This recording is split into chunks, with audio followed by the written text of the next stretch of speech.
Before this journey begins, I want to show you something that many of you have been asking for. The official Path of Knowledge library is now open, and for the first time, 10 of the most requested books from this channel have been gathered into one powerful digital collection, the High Demand Awakening Library. These are not random titles. They are the books connected to the teachings that have awakened the deepest questions in this community: vibration, consciousness, inner power, surrender, divine frequency, the soul, and the hidden laws of transformation. For the next 72 hours, this complete collection is available through a special launch offer. You will find the link in the description and in the pinned comment. If this channel has been part of your path, this library was created for you. Now, let us begin. Introduction: the Great Tuning. At some point in the second half of life, a person begins asking questions that are different from the questions of youth. In youth, we ask how to get ahead, how to be noticed, how to win, how to prove that we are worthy.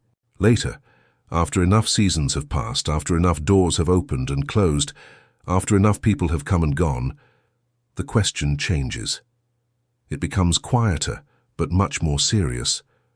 Why do some lives seem to move with hidden support, while others seem to fight the same wall again and again? You may have seen it in people around you. One person moves through difficulty and somehow finds a path. Money arrives when needed. Strength returns after illness. The right person appears at the right hour. Another person, equally hard-working and sincere, seems to live in resistance. Every victory is followed by a new burden. Every rest is interrupted by a new concern. It is easy to call one person lucky and the other unlucky, but luck is a lazy explanation for a universe that is built on law. The deeper truth is that life responds to tuning. You're not merely walking through a fixed world made of hard facts and random events. You are participating in a field of signals. Your thoughts, emotions, words, assumptions, habits, and expectations do not remain inside you as private shadows. They become frequencies. They become instructions. They become the tone by which the world knows how to answer you. Imagine an old radio sitting on a table. Around it, invisible stations are already present. A station of peace is present. A station of fear is present. A station of abundance is present. A station of resentment is present. A station of healing is present. The radio does not create the stations. It receives the one to which it is tuned. If the dial rests on fear, fear becomes the world you hear. If the dial rests on gratitude, gratitude begins to reveal another world that was already in the field.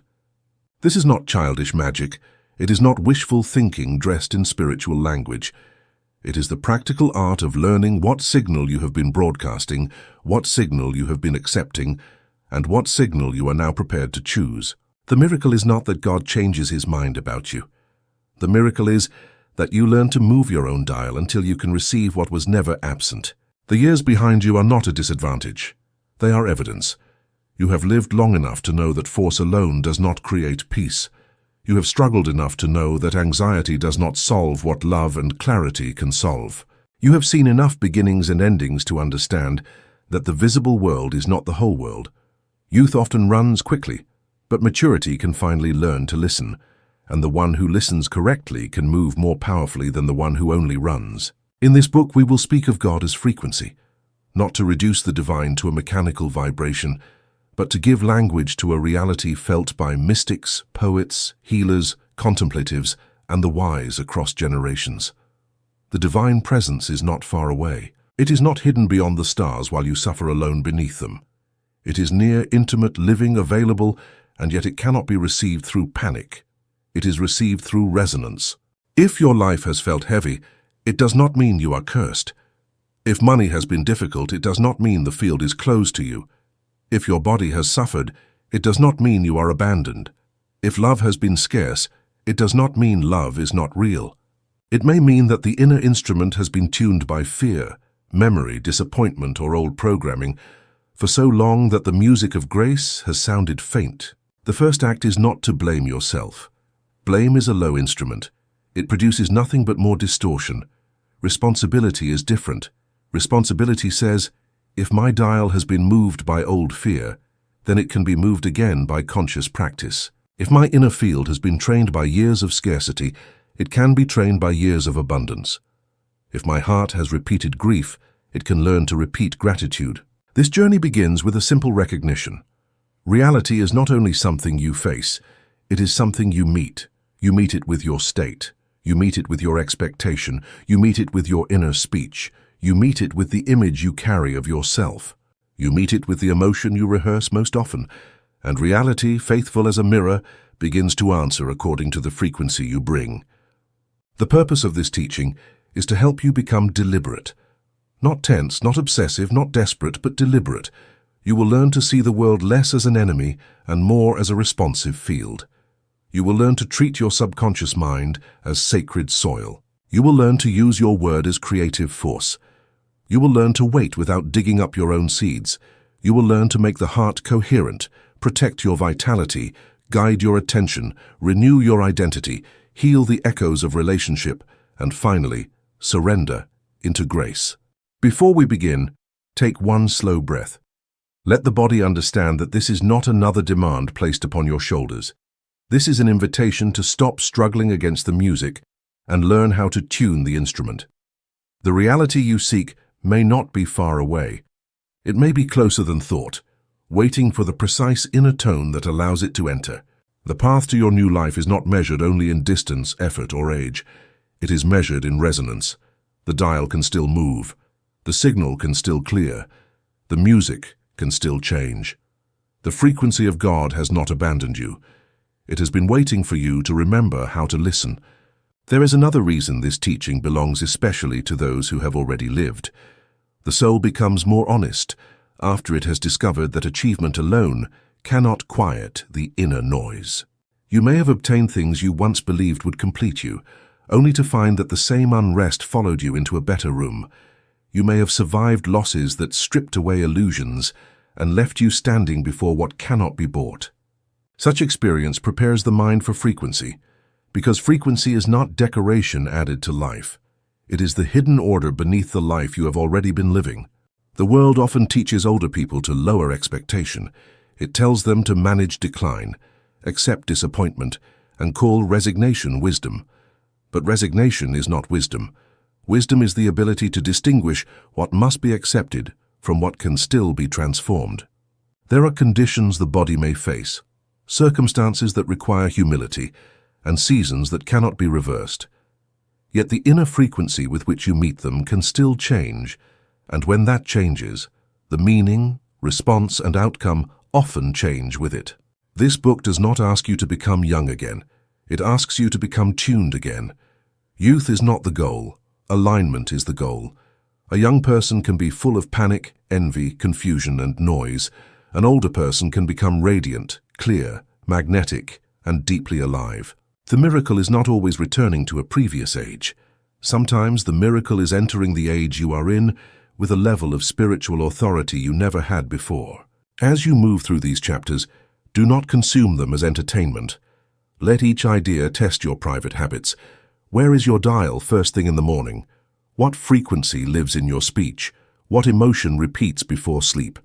What identity has been wearing your name? What do you expect from people before they even speak? What do you call God, distant judge, silent absence, or living source? These questions are not theory, they are tuning forks. The purpose is not to create a fragile high that disappears when life becomes inconvenient. The purpose is to train a stable frequency, one that can remain present through bills, bodily discomfort, family concern, loneliness, uncertain news, and the ordinary delays of the visible world. Anyone can feel spiritual in a perfect hour. The deeper work is to remain tuned when the hour is imperfect. If there is skepticism in you, allow it to sit quietly. You do not need to throw it away. Mature faith does not fear honest examination. Simply do not let skepticism become a closed door before the teaching has entered. Test the law by practice. Watch what happens when the morning begins in gratitude rather than dread, when words bless rather than curse, when attention seeks evidence of grace rather than evidence of abandonment. The proof will not be an argument. It will be an experience. There will be places in this journey where familiar teachings appear in a new light. Do not rush past them because you have heard similar words before. A truth heard at 30 is not the same truth heard after grief. Responsibility, aging, silence, and survival have carved deeper rooms inside you. The same sentence can become a different key when the soul is finally ready for the lock. Let this become the private agreement between you and the teaching. Nothing here will be treated as decoration. Every image, radio, mirror, garden, seed, heart, lighthouse, suit, echo, river, and cathedral is a way of making the invisible practical. The invisible is not vague when it becomes practice. It becomes breakfast, speech, posture, rest, money, forgiveness, and the hour before sleep. Do not be surprised if the mind tries to turn this work into another project of pressure. The old self may say, "Now I must manifest correctly. Now I must never feel fear. Now I must fix everything immediately." That is still the frequency of strain. This path begins with returning to the source, not punishing yourself for having been human. The great tuning is therefore an act of mercy. You are not being asked to become someone else in order to be loved. You are being invited to remove the static that kept you from receiving the love, guidance, vitality, and provision already moving through the field of God. Chapter 1. The Invisible Mirror. Look at the world around you and it seems solid. A chair seems solid, a wall seems solid, the body seems solid. A bank statement, a medical report, a difficult relationship, a closed door, all appear to be fixed facts. The senses are very persuasive. They report the surface so convincingly that most people spend their whole lives believing the surface is the entire truth. But the deeper sciences and the older spiritual traditions meet at one astonishing doorway. Matter is not as solid as it seems. What appears fixed is made of energy, movement, relationship, fields, and space. The body is not a dead object. It is a living field. A problem is not only an external fact. It is also an energetic pattern. A circumstance is not merely something outside you. It is something you are in relationship with through attention, belief, and emotional state. This does not mean the visible world is fake in the childish sense. If a stone falls on your foot will feel it. If a bill arrives, it must be handled. If the body speaks through pain, wisdom listens. Yet behind the visible condition, there is a deeper layer, and that deeper layer is responsive. The mistake is not that people treat life seriously. The mistake is that they treat the outer appearance as final. Reality is less like a wall and more like a mirror. A wall must be broken. A mirror must be understood. If you stand before a mirror with tired eyes and uncombed hair, you do not repair the mirror, you repair the original. You do not polish the glass in anger because the image displeases you. You return to yourself. You change the source and the reflection follows. This is the first great turn in consciousness.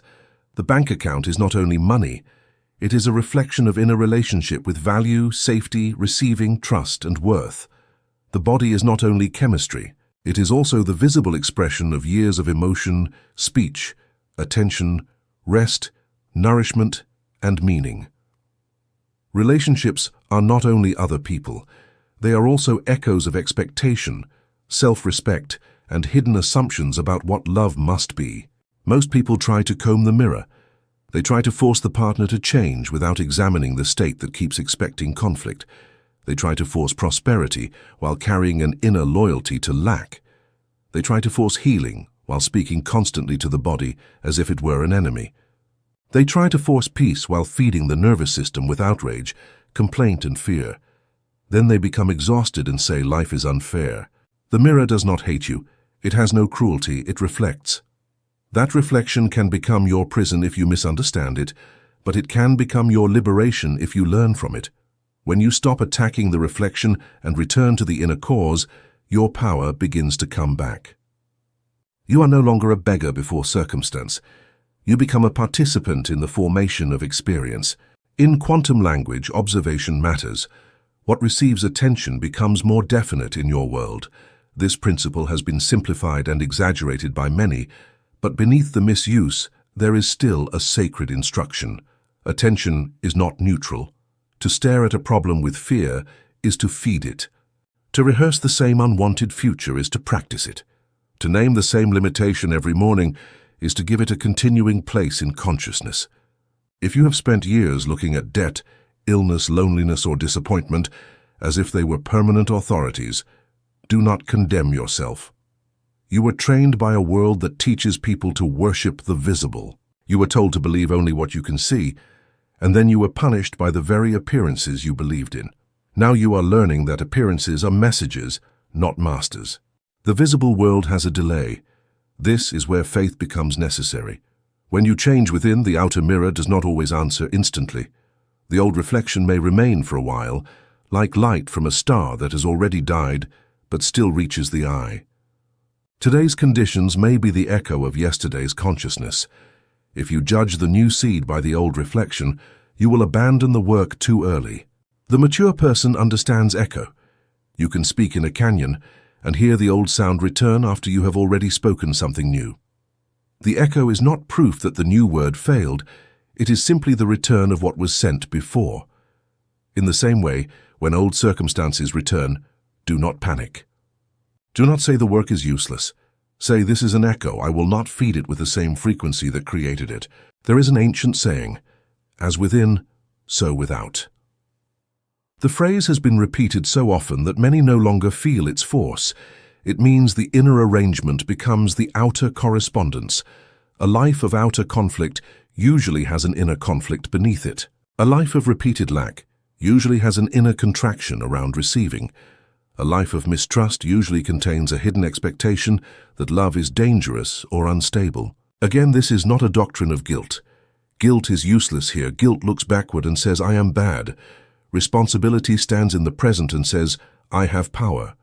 You did not consciously create every wound. You did not deliberately ask for every difficulty. You inherited beliefs, fears, emotional habits, family patterns, cultural messages, and spiritual distortions. But once you see the mirror, you are no longer helpless before it. Begin with a simple practice of perception. When something painful appears, instead of saying, why is life attacking me? Ask, what is this reflecting, asking, teaching, or revealing? When something beautiful appears, do not dismiss it as luck. Ask, what state in me allowed this? In this way, both blessing and difficulty become instructions. The mirror becomes a teacher. The goal is not to live in denial. The goal is to live from the source. Handle the visible world responsibly, but do not worship it. Pay the bill, but do not become the bill. Visit the doctor, but do not become the diagnosis. Speak to the person, but do not become the conflict. Look at the mirror, learn from it, then return to the original. The original is the inner state from which your life is being broadcast. The first chapter closes with this truth. Reality is not a prison of stone. It is a living mirror, a field of correspondence, a responsive surface waiting for a different original. When you change the signal, the reflection must eventually change. When you change the reel, the projected film must eventually change. When you stop combing the mirror and begin tending the self, the world begins to reveal how flexible it has always been. One of the most difficult transitions is moving from reaction to authorship. Reaction says, this happened, therefore I must feel this way. Authorship says, this happened, and now I choose the state from which I will meet it. The event may not be chosen, but the frequency from which you respond can be chosen. That choice is the beginning of freedom within the mirror. When a person says, this is just how life is, they often close the door to subtle change. The mirror then continues reflecting the old arrangement because no new original has been offered. But when a person says, this is what has appeared, and I am willing to become different at the level that produces appearance, a new relationship with life begins. The statement is humble and powerful at the same time. The mirror also reveals hidden loyalties. A person may say they want prosperity, while secretly believing poverty makes them morally pure. They may say they want love, while secretly believing intimacy means loss of freedom. They may say they want health while secretly receiving identity, attention, or permission to rest from being unwell. The mirror brings these contradictions into view, not to shame you, but to free energy trapped in divided desire. Some reflections are collective as well as personal. We inherit the fears of families, nations, religions, and generations. Not every pattern began with you, yet what passes through you can be transformed by you. The mirror does not demand that you blame yourself for the whole history of a pattern. It invites you to become the place where the pattern stops repeating unconsciously. When the outer world feels stubborn, Return to the simplest point of influence. What am I feeding with attention? What am I naming with authority? What am I assuming before evidence arrives? What emotion do I rehearse as normal? The mirror changes when the original changes consistently enough to become a new law. The mastery of this chapter is gentle persistence. You do not smash the mirror. You do not worship the mirror. You do not deny the mirror. You study it, learn from it, and change the one standing before it. In time, the reflection, faithful as always, begins to show a different face. The mirror principle also asks you to examine what you call normal. Normal is often only a repeated reflection. If struggle has appeared for years, struggle may feel normal. If criticism has appeared for years, criticism may feel normal. But normal is not sacred. It is simply what has been rehearsed. The mirror can learn a new normal when the original stops consenting to the old one. Remember that the mirror does not respond only to conscious wishes. It responds to the total posture of being. This is why the work must include thought, feeling, speech, body, memory, and identity. A divided signal creates mixed reflections. A unified signal begins to create clarity. In practical terms, ask the mirror smaller questions as well as larger ones. What is this irritation reflecting? What is this repeated delay reflecting? What does this recurring conversation show me about my boundaries, expectations, or self-image? Small reflections studied honestly prevent larger storms from becoming necessary teachers. The mirror also reflects beauty. Do not use this law only to analyze pain. When kindness appears, ask what in me is becoming available to kindness. When provision appears, ask what in me is beginning to receive. When peace appears, honor the frequency that allowed it.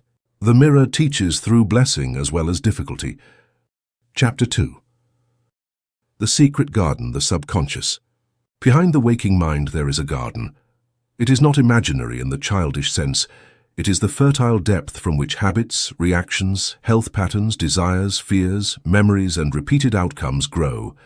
This garden is your subconscious mind. It does not argue like the conscious mind. It does not debate. It receives impressions and grows them according to the life placed in them. A garden is generous but not selective. If you plant roses, it will grow roses. If you plant poison, it will grow poison.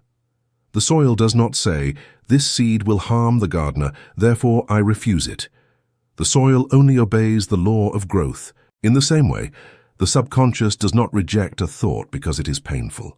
It receives what is repeatedly impressed with feeling and begins to organize life around it. This explains why many good people live difficult patterns. They are not being punished. Their inner soil has been planted by years of words, images, fears, family beliefs, repeated disappointments, cultural programming, and emotional conclusions. A child hears money is hard, life is dangerous, rich people are corrupt, illness runs in this family, love always leaves, and the seed enters before the child has a guard at the gate. Later, the adult calls these ideas reality. They no longer feel like beliefs because they have grown roots. A belief repeated long enough becomes invisible. It turns into atmosphere. The person does not say, "I believe money is hard." They say, "Money is hard." They do not say, "I carry a belief that aging means decline." They say, "At my age, this is normal." That is how the garden hides its own planting. The conscious mind is the gardener with the tools. It decides, analyzes, compares, plans, and chooses. But the subconscious is the earth, the irrigation, the root system, the night labor, the silent intelligence. If the gardener shouts one thing while the soil is full of the opposite seeds, the harvest will follow the deeper planting. Willpower alone cannot overpower the underground world for long. This is why people make resolutions and fail. They say, "From tomorrow I will be different." They force themselves for a few days, perhaps a few weeks, but the old inner instruction remains untouched. The subconscious still believes lack is safe, love is risky, the body must decline, and success brings trouble. The person is trying to build a new house on old roots. Eventually, the roots rise and crack the floor. Do not hate the old roots. Some of them were planted as protection. If you were hurt, the subconscious may have learned that withdrawal was safety. If you were humiliated, it may have learned that invisibility was wisdom. If money caused conflict in your family, it may have learned that abundance is dangerous. These roots may be limiting now, but many began as attempts to protect you from pain. To change the garden, You must become patient and precise. You do not pull every root in one angry day. You stop watering the weeds and begin planting the new life close enough, consistently enough, and lovingly enough that the old pattern loses nourishment. Attention waters. Emotion waters. Repetition waters. The garden changes according to what receives the daily moisture of consciousness. There is a threshold between the conscious and subconscious mind. Some psychologists speak of a critical faculty, a kind of guard that examines new ideas and compares them with existing programming. If you have believed for 40 years that prosperity is not for you, the guard will not easily accept, "I am wealthy and free." It will laugh at the sentence. It will show you evidence. It will say, "This does not match our records." This is why forcing affirmations can feel false. It is not that the principle is useless. It is that the seed is being thrown at a locked gate. You must learn the hours when the gate is open. The subconscious is most receptive when the conscious guard softens, in deep relaxation, before sleep, upon waking, during prayer, during meditative stillness, during emotional surrender, during moments when the heart is open and the body is calm. The moments before sleep are sacred. Most people poison them. They lie down and review debts, aches, arguments, mistakes, and tomorrow's fears. The body grows heavy, the guard falls asleep, and the person unknowingly carries fear into the fertile night. The subconscious receives the final images of the day as instructions for the inner workers who labor, while the conscious mind sleeps. Use the night differently. Before sleep, choose one fulfilled state. Do not bring a shopping list, bring one seed. If the desire is healing, enter the feeling of relief. If the desire is provision, enter the feeling of calm sufficiency. If the desire is love, enter the feeling of being held by life. Let the phrase be simple. It is done. Thank you. I am safe. I am restored. The phrase matters less than the feeling carried by it.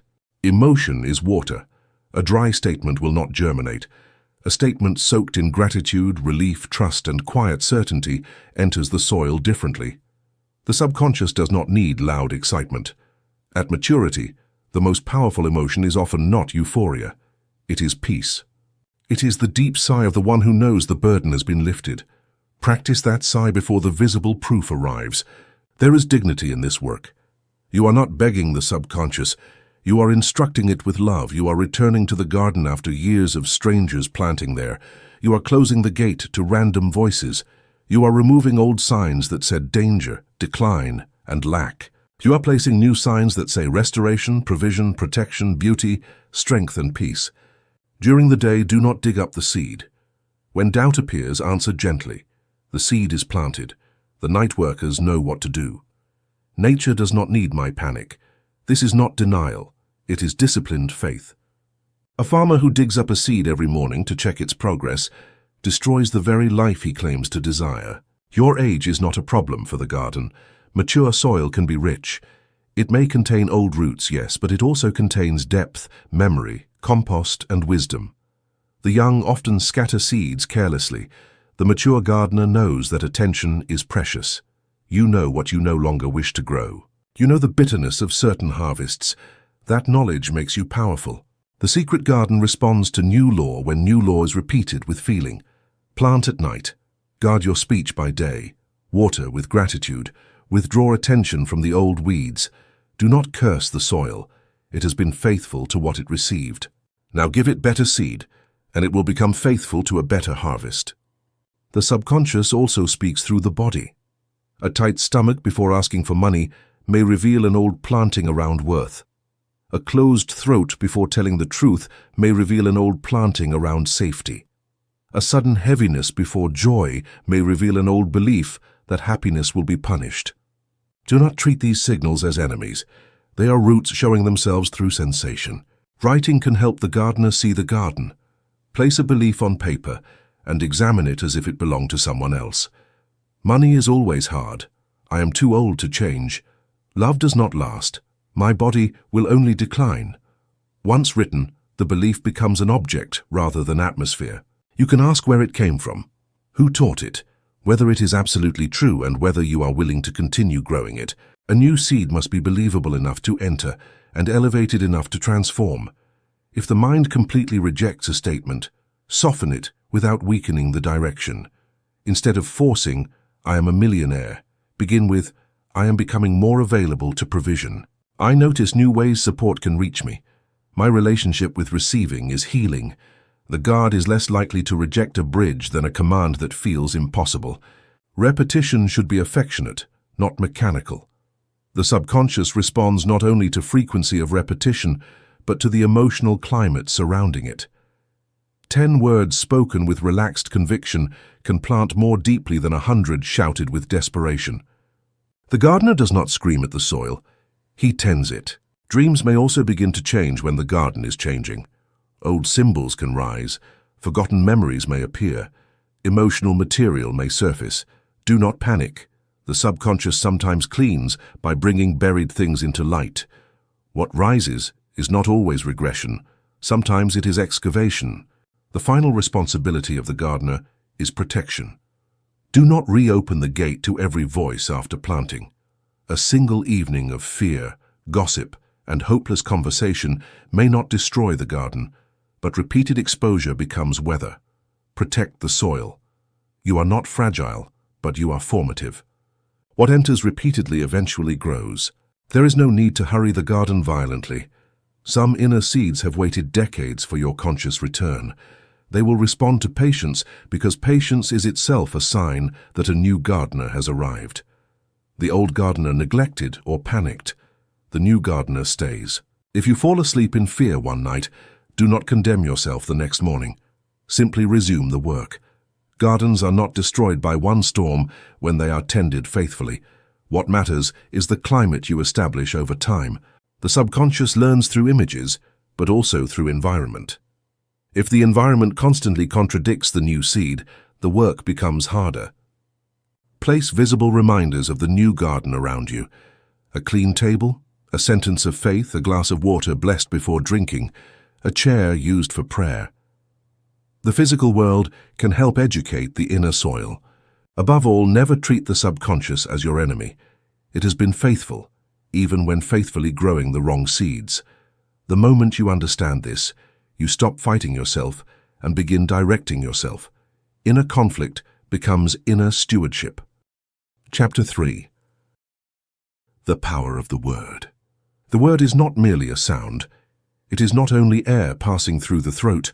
A word is a shaped vibration carrying intention, memory, feeling, belief, and command. The ancient world understood this better than the modern world. In sacred traditions, creation begins with the word, not because the divine needed language as humans use it, but because sound represents ordered power entering the field. You live inside the atmosphere of your own speech. Every complaint, every blessing, every name you give yourself, every story you repeat about your body, age, money, family, and future becomes part of the invisible weather you breathe. The body hears you. The subconscious hears you. The field hears you. Life hears you through the frequency carried by what you say and what you silently repeat. This is why careless speech becomes expensive. People say, I am tired, I am broke, I am too old, I am unlucky, I am sick, I am alone, I am not good with money, I am not good with technology, I am always abandoned. They believe they are describing reality, but they are often reinforcing the very pattern they want to escape. Description becomes prescription when it is repeated with identity. The phrase I am is especially powerful because it attaches experience to essence. To say I feel pain today is one thing. To say I am a sick person is another. The first observes a condition. The second marries an identity. The subconscious responds strongly to identity because identity is the inner blueprint through which behavior, perception, posture, and expectation organize themselves. Never place after I am what you do not wish to strengthen. If the body is healing through a condition, speak of process rather than imprisonment. If money is tight, speak of transition rather than poverty. If energy is low, speak of restoration rather than decline. This is not lying. It is choosing the level of reality from which you command. You are not denying the surface, you are refusing to crown it. There is a reason the old word abracadabra has survived in human imagination. Beneath its theatrical use, it carries the ancient sense of creation through speech. The deeper teaching is simple. What I speak, I shape. The tongue is not an ornament. It is a wand, a chisel, a key, and sometimes, when unconscious, a weapon turned against the speaker. How many times has your own tongue cursed your future? Not through hatred, but through habit. A joke about your memory, a sentence about being too late, a complaint about the body, a prediction that nothing works out, a bitter phrase about money, a repeated story of betrayal. The subconscious does not understand that you are only venting. It records emotional language as instruction. The first discipline is restraint. Silence can be holy when the alternative is self-curse. If you cannot yet bless a situation, at least stop feeding it with destructive speech. If you cannot yet speak health, stop worshipping illness with constant description. If you cannot yet speak abundance, stop romanticizing lack.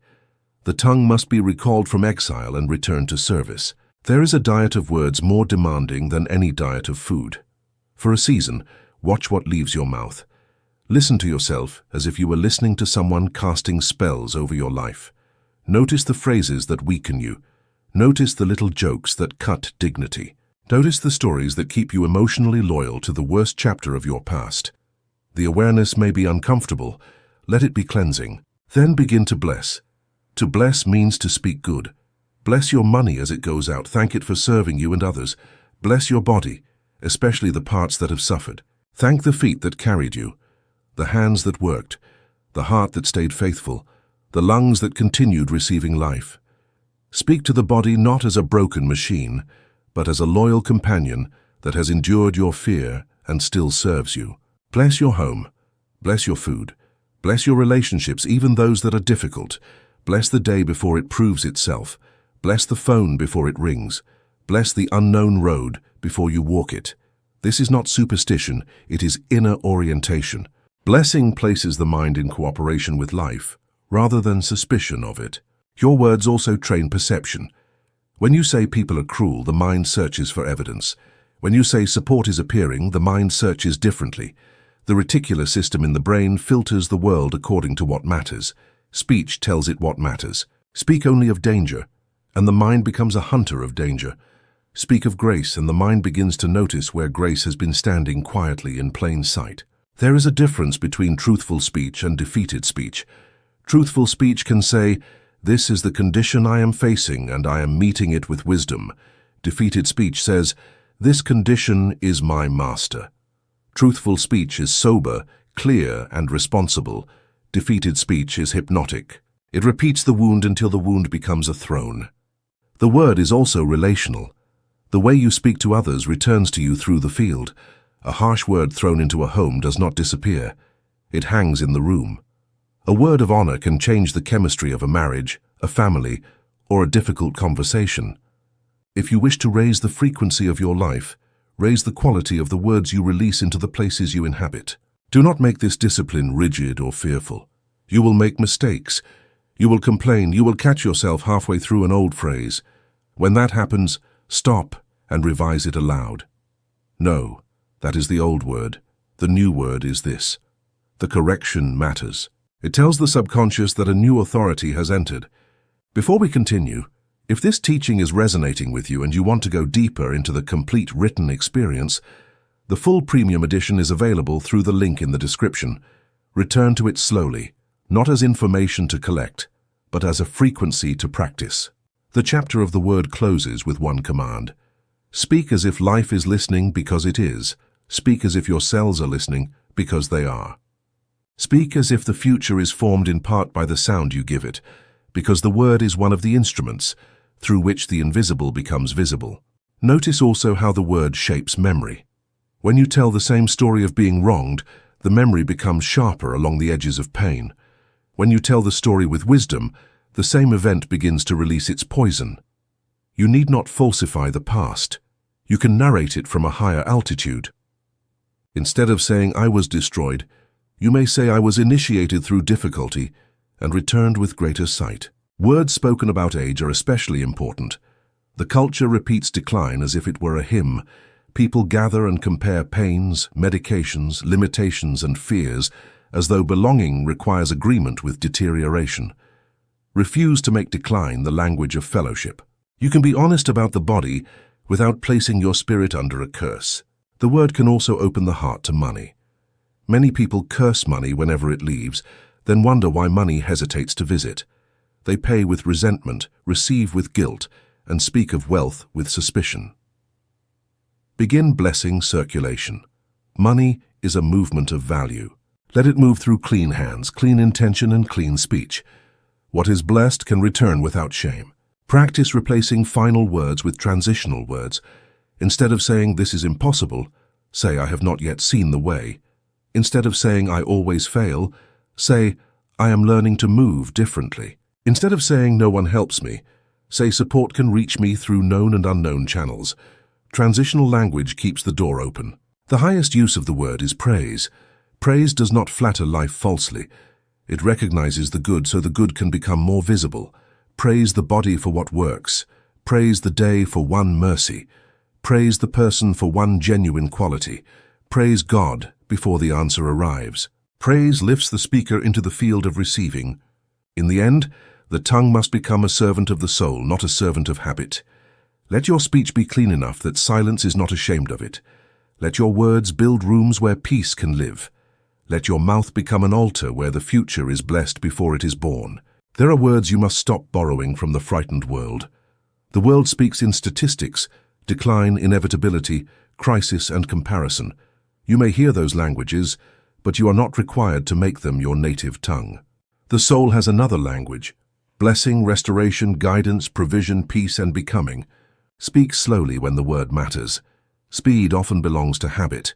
Sacred speech has weight. Before naming your future, pause long enough to choose.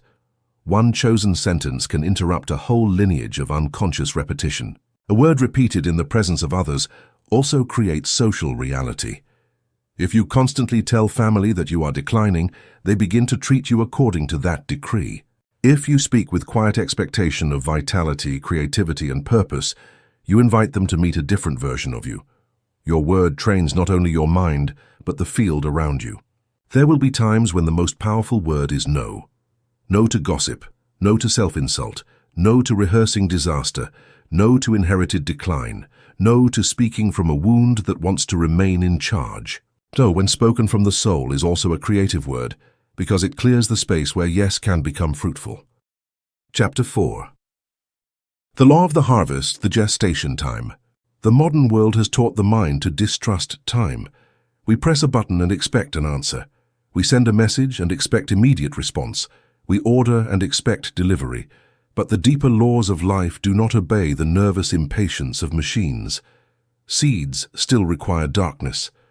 Children still require gestation. Roots still grow before branches. The invisible still prepares before the visible appears. This is where many people lose the miracle. They change their thinking for a few days, speak differently for a week, pray more carefully for a short season, and then look around with disappointment. The account is still low. The pain is still present. The relationship still feels difficult. The outer world appears unchanged, and they conclude that nothing is happening. But they are judging the seed by the surface of the soil. A farmer understands what the impatient mind forgets. After sowing, the field does not immediately prove the seed. It looks empty. It may even look dead. Yet beneath the surface, the seed is splitting, softening, reaching downward before reaching upward. The first movement of life is often invisible and downward. Roots come before fruit. Depth comes before display. When you begin changing your frequency, there is underground activity. New impulses form. Old reactions weaken. The nervous system hesitates before obeying the old fear. The subconscious begins sorting new orders from old programming. Circumstances start shifting beyond your sight. A person you have not met yet begins moving toward your path. A possibility begins arranging itself in someone else's mind. The surface may still look like yesterday, but the field has been disturbed. This is why faith is not blind stupidity. Faith is respect for invisible process. Faith knows that the absence of visible evidence is not always the absence of movement. Faith does not dig up the seed every morning and demand proof. Faith waters, faith protects. Faith waits actively, not passively. It prepares the barn while the field is still brown. The image of bamboo teaches this with fierce beauty. For years, certain bamboo grows underground, developing a root system strong enough to support sudden height.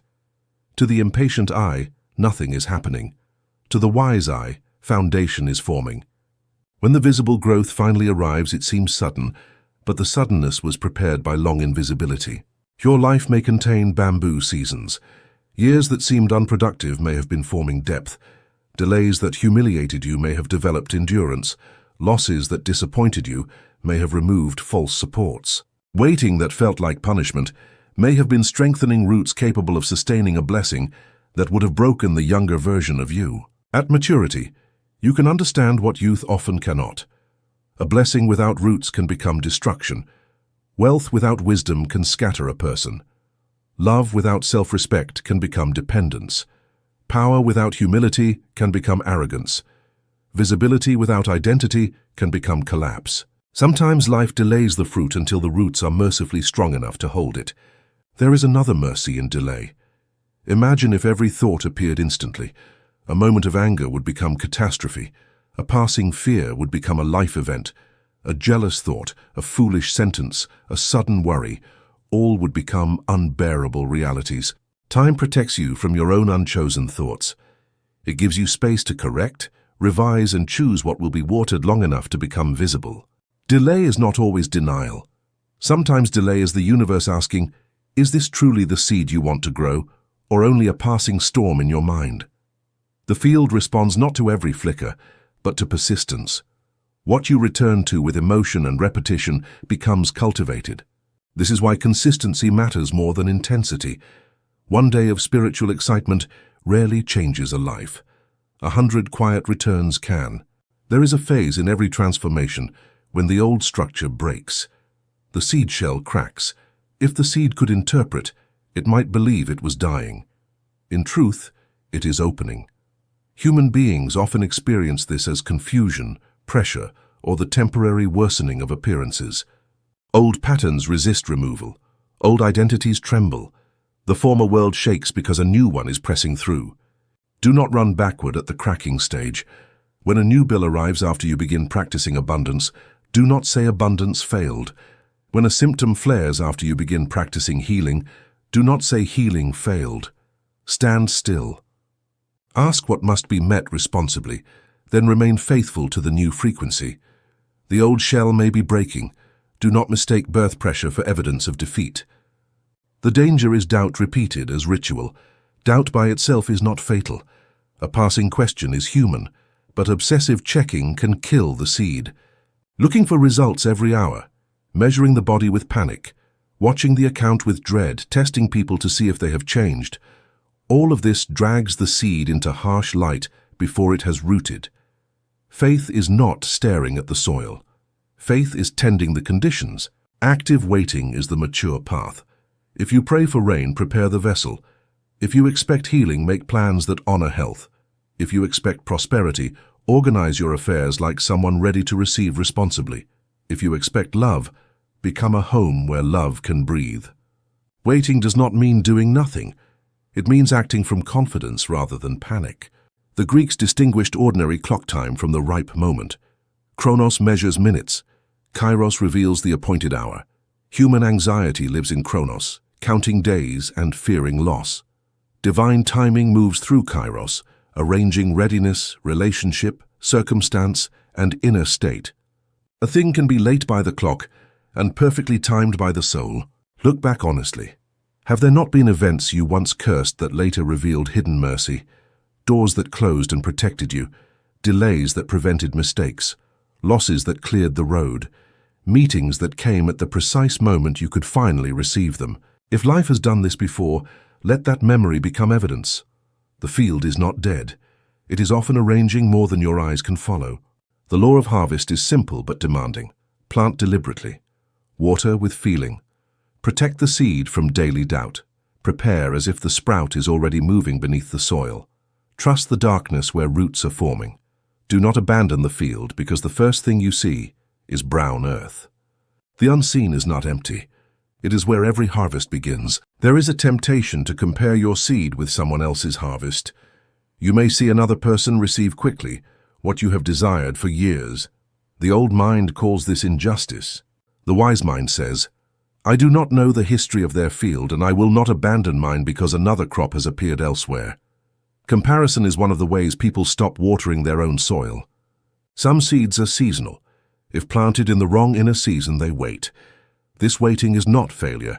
It may be that your nervous system, relationships, habits, or identity must align before the seed can rise. The seed contains life, but life requires conditions. Instead of cursing time, improve conditions. Active waiting includes removing what would choke the sprout. If you ask for peace but continue feeding outrage, you are planting and poisoning at once. If you ask for prosperity but continue speaking contempt over wealth, you are watering and salting the ground.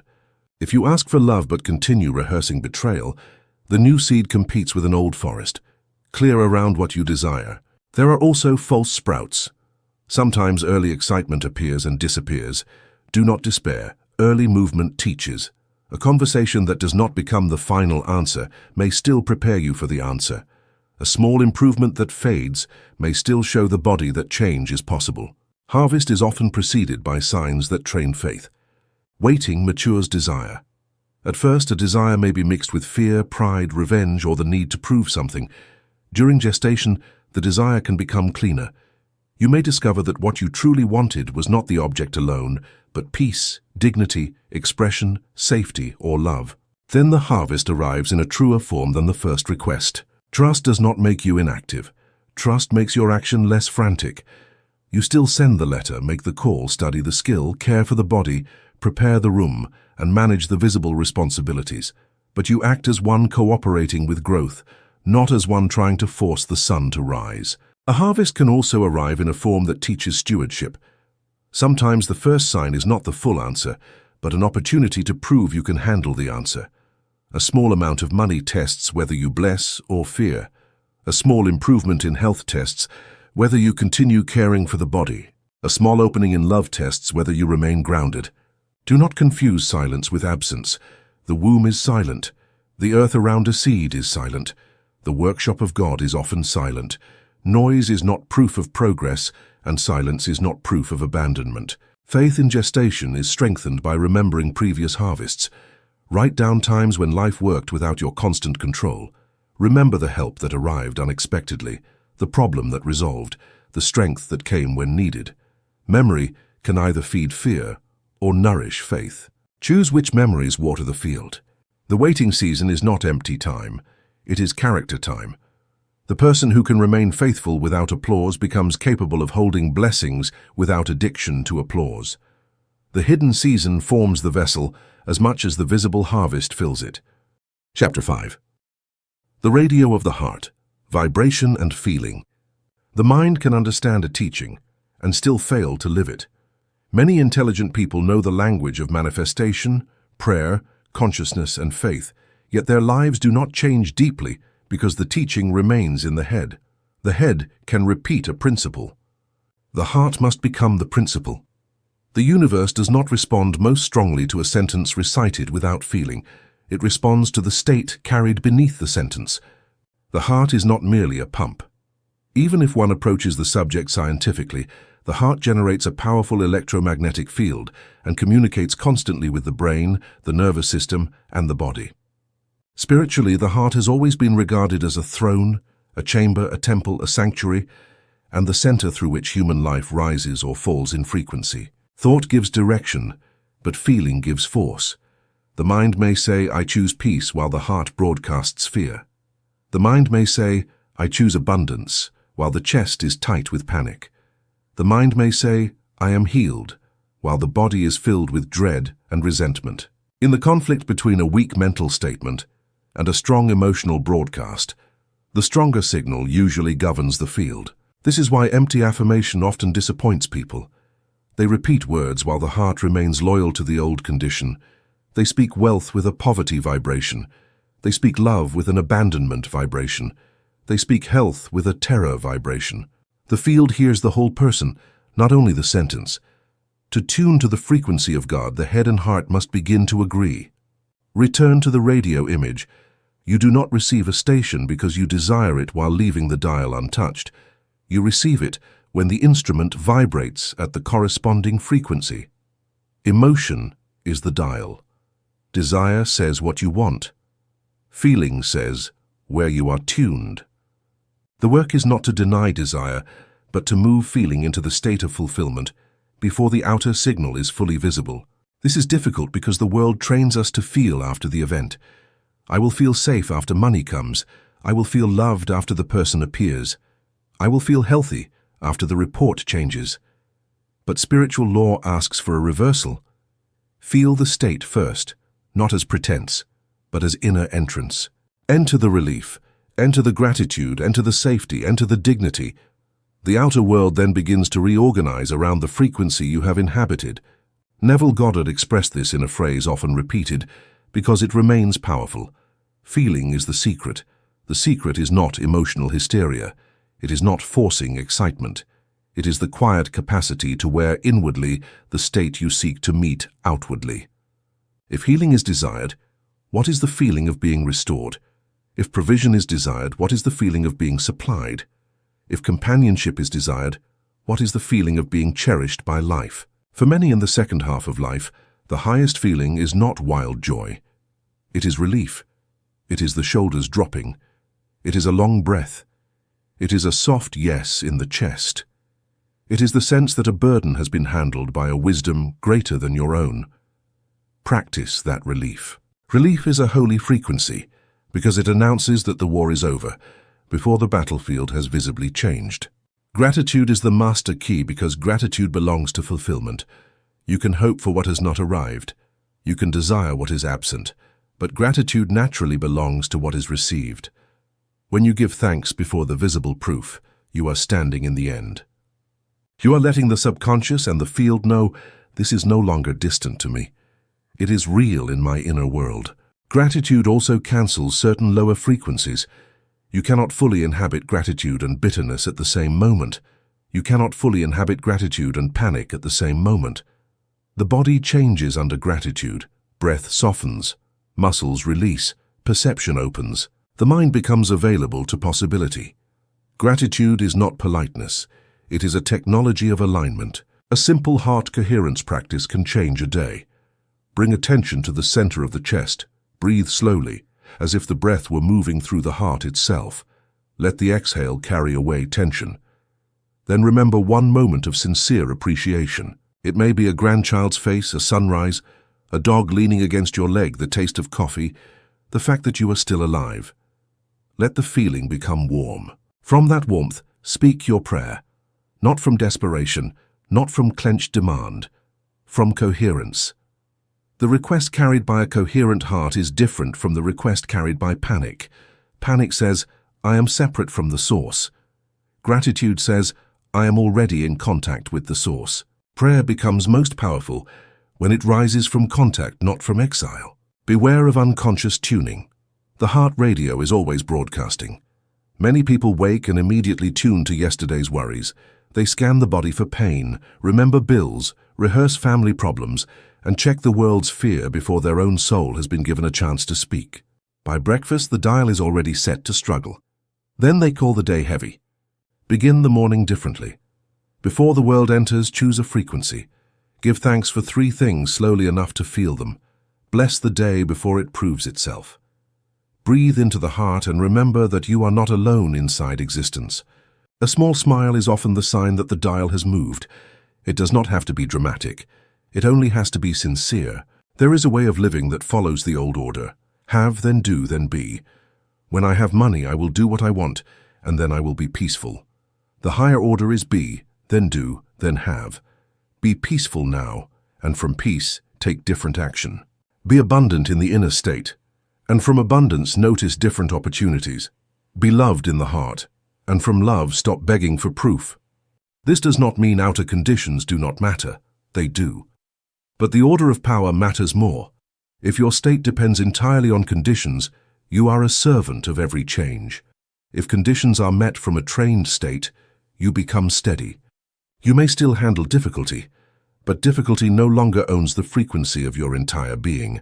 The best protection is not tension, it is resonance. A person who lives in gratitude, coherence, and love is not naive. They are energetically disciplined. Lower conditions may still appear, but they do not enter as deeply. The person has an inner shelter. The heart becomes a radio tuned to the frequency of God. And when that signal is strong, the noise of the world loses authority. The heart also stores old music. A person may think they have forgiven, but the chest tightens at the name. They may believe they are open to abundance, but the heart contracts when imagining receiving more. They may want love, but the heart expects abandonment. These contractions are not proof that change is impossible. They are places where the dial still remembers an old station. Work with the heart slowly. Do not command it harshly. A heart that has been disappointed may not immediately trust a new frequency. Sit with it. Breathe with it. Speak to it as to a faithful friend. Tell it, we are learning safety again. We are learning to receive again. We are learning that not every door opens to pain. Music can help the heart remember coherence. Certain sounds soften the field. Certain voices raise it. Certain environments disturb it. Become observant. What music leaves you clearer? What sound makes the body tense? What silence nourishes you? The heart radio is influenced by atmosphere. Choose atmosphere consciously. The heart is also connected to generosity. One of the quickest ways to leave the frequency of lack is to bless someone sincerely. This does not require money. It can be a word, a prayer, a kind look, a patient response. Generosity tells the subconscious, I am not empty. I have something to give. That signal opens the channel of receiving. When gratitude feels impossible, begin with neutrality. If you cannot feel thankful for a problem, be thankful for breath. If you cannot feel thankful for the body, be thankful for one part that works. If you cannot feel thankful for the day, be thankful for the fact that the day is not over. The heart can climb from a small stone. Do not demand the mountain at once. The heart tuned to God does not become sentimental weakness. It becomes stable strength. It can be kind without being foolish, open without being boundaryless, grateful without being blind, hopeful without denying pain. Coherence is not softness without structure. It is power without violence. The heart can bless the mind as well. Many people try to think their way into peace while the heart remains cold. Place the mind under the warmth of the heart. Let thinking become less like a courtroom and more like a sanctuary. Reason guided by a coherent heart becomes wisdom rather than anxiety. If tears come during gratitude, let them. Tears can be the body's way of releasing old frequencies. Sometimes the heart does not open with laughter first. Sometimes it opens through the soft grief of finally feeling safe enough to receive. Let the heart become the interpreter of spiritual truth. If a teaching makes you frantic, you may be receiving it through fear. If it makes you proud and harsh, you may be receiving it through ego. If it brings sober peace, greater responsibility, and a warmer relationship with life, the heart is likely understanding it correctly. The heart's frequency is strengthened by beauty. Beauty is not optional decoration for the soul. A flower, a candle, a piece of music, the color of evening light, the order of a small altar, these can tune the heart when arguments cannot. Let beauty help you pray. Chapter 6. Sacred Vitality, Health and Energy. A person cannot sustain a high frequency while leaking life force in every direction. The mind may understand the teaching. The heart may desire the miracle. The word may begin to change. But if the body is exhausted, if resentment drains the nervous system, if worry consumes the imagination, if sleep is broken by control, the signal becomes weak. Sacred vitality is not a minor subject. It is the battery of manifestation. The body is not a prison for the soul. It is the instrument through which the soul plays its music on earth. Treat the instrument carelessly, and even a beautiful melody becomes faint. Treat the body with reverence, and the inner signal has a clearer channel. Health is not only the absence of disease. Health is the presence of usable life force. Ancient traditions gave names to this life force: chi, prana, ruach, breath, spirit, vital current. Different languages, one recognition. Something subtle animates the physical form. A body asleep and a body dead may appear chemically similar in many ways, but one is inhabited by the spark, and the other is not. That spark must be guarded. In youth, energy is often wasted without immediate consequence. Later, every leak becomes visible. A resentment can drain the body for hours. A family argument can steal sleep. A news program can lower the field. A bitter memory can tighten the stomach. A guilty thought can make the shoulders heavy. Energy is precious. At maturity, energy is not to be scattered, it is to be stewarded. Resentment is one of the largest leaks. Someone hurt you, betrayed you, used you, ignored you, or disappointed you. Perhaps the wound was real, perhaps the injustice was undeniable, but resentment keeps the offender plugged into your nervous system. The person may be far away, old, changed, or even gone from the world, yet your body still pays them daily tribute through tension and memory. Forgiveness in this teaching is not approval of harm. It is withdrawal of energy from the past. It says, I will not keep poisoning my own blood to maintain a bond with what wounded me. I take my life force back. I release the argument from the temple of my body. I stop feeding the ghost. This kind of forgiveness is not weakness. It is spiritual intelligence. Guilt is resentment turned inward. It is a sack of stones carried through every morning. The mistakes of the past may have taught you, but they were not meant to become permanent chains. You acted then with the consciousness you had then. If you had been wiser, you might have acted differently. But wisdom often arrives after the fire. Do not use today's light to torture yesterday's self. Responsibility frees energy. Guilt consumes it. Responsibility says, I learned. I repair what can be repaired. I live differently now.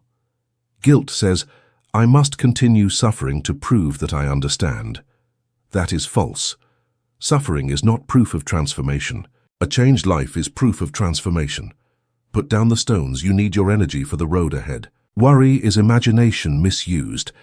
It creates vivid inner films of outcomes you do not want, then asks the body to react as if those films were happening now. The heart races. The stomach tightens. The breath shortens. The body pours chemistry into a danger that may never arrive. Worry is not responsibility. It is expensive rehearsal for a feared future. When worry appears, ask the clean question, is there an action to take now? If yes, take it. If no, release the energy back to trust. This is not passivity. It is the end of useless burning. A fire that cooks food is useful. A fire that burns the house is not. Directed concern can become action. Undirected worry becomes exhaustion. The biological temple also matters. Eat in a way that gives life instead of stealing it. Choose more food that still carries the memory of sun, soil, water, and growth. Drink water as if it were medicine. Move the body with pleasure, not punishment. Walk, stretch, dance slowly, swim. Practice gentle movement. Circulation is prayer in motion. Stagnation invites heaviness. Breath is the bridge between body and spirit. The anxious person breathes as if chased. The trusting person breathes as if held. You can change the state through the breath. Inhale slowly. Let the belly soften. Exhale longer than you inhale. Imagine light entering the cells. Imagine old tension leaving through the mouth. A few conscious breaths can return you to the present, and the present is where power lives. The body contains an inner pharmacy. Belief, expectation, love, gratitude, and peace alter chemistry. This does not mean medicine is unnecessary or that professional care should be rejected. Bless all true help. But remember that the body is not passive clay. It listens to meaning. It responds to fear. It responds to hope. It responds to the words and images repeatedly sent into it. Speak to your cells as companions. Thank them. Invite repair. Imagine the body cooperating with divine intelligence. If you take medicine, bless it before it enters. If you undergo treatment, imagine it guided by wisdom. If you rest, rest without guilt. Healing requires an atmosphere, and your inner atmosphere can either assist or resist what the body is trying to do. Sleep is sacred repair. Many lose sleep because the ego refuses to hand over control. Before bed, give the night to God. Say inwardly, I have carried what I can carry today. The rest belongs to the higher intelligence. Let sleep become trust practice. Do not feed the mind with fear before entering the night. Enter with gratitude, forgiveness, and the feeling that unseen hands continue the work. Guard your energy socially. Some conversations drain, some people feed on complaint, some environments lower your field. Compassion does not require constant availability to what destroys your vitality. At maturity, no is a holy word when spoken from wisdom. You have the right to protect the frequency from which your life is being rebuilt. Your vitality is not selfish. When you are full, you bless others by presence. When you are empty, even your giving can become bitterness. Protect the battery. Seal the leaks of resentment, guilt, worry, neglect, and spiritual noise. Let energy return to the body. Let the eyes brighten again. The miracle needs a charged instrument. You are that instrument. Your environment can either charge or drain you. Light, air, order, scent, sound, color, and cleanliness all speak to the nervous system. A cluttered room can keep the mind in unfinished loops. A dark room can lower vitality. A small act of beauty can return energy. Do not underestimate the spiritual effect of opening curtains, washing a cup, lighting a candle, or clearing a table. The body needs joy as nourishment. Many treat health as a punishment system, restrictions, fear, shame, and constant monitoring. But the body heals better in friendship. Find movements that feel like celebration. Eat with gratitude rather than anxiety. Rest without calling yourself lazy. Let vitality be invited, not bullied. Laughter is medicine because it interrupts the tyranny of fear. A sincere laugh loosens the diaphragm, changes chemistry, restores proportion, and reminds the soul that life is larger than the current concern. Seek clean laughter, share stories, watch what lightens without degrading. A life without laughter becomes too brittle for grace to move easily. Energy also leaks through unfinished decisions. The conversation avoided, the object kept for years, the apology delayed, the boundary postponed, the appointment not made, all can remain open tabs in the mind. Close what can be closed, decide what can be decided. Completion releases energy. There are seasons when the most spiritual act is medical care, and seasons when the most spiritual act is sleep. Do not separate God from practical wisdom. The divine can work through doctors, water, movement, nutrition, therapy, prayer, sunlight, and rest. Receive help without making it an idol. Bless every true channel of healing. Your vitality is a sacred trust. Spend it like someone who knows it is diamond. Do not waste it proving yourself to those committed to misunderstanding you. Do not spend it maintaining resentment museums. Do not donate it to fear industries. Gather it. Bless it. Use it to build the remaining masterpiece of your life. Energy returns when the soul stops living in constant defense. Defensiveness is exhausting. Always proving, explaining, anticipating criticism, and preparing for attack drains vitality.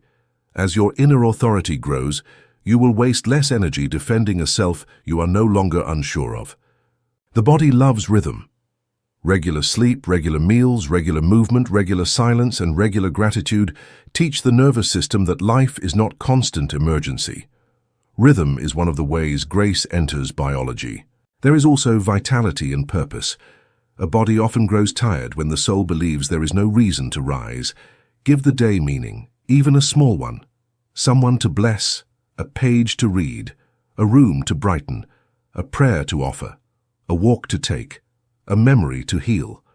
Purpose calls energy forward. If your energy is low, begin very small. Do not demand the strength of a mountain from a tired body. One breath, one glass of water, one stretch, one kind sentence, one released resentment. Small acts accumulate. The battery recharges through faithful increments. Chapter 7. The Lighthouse and the Compass. Attention and Intention.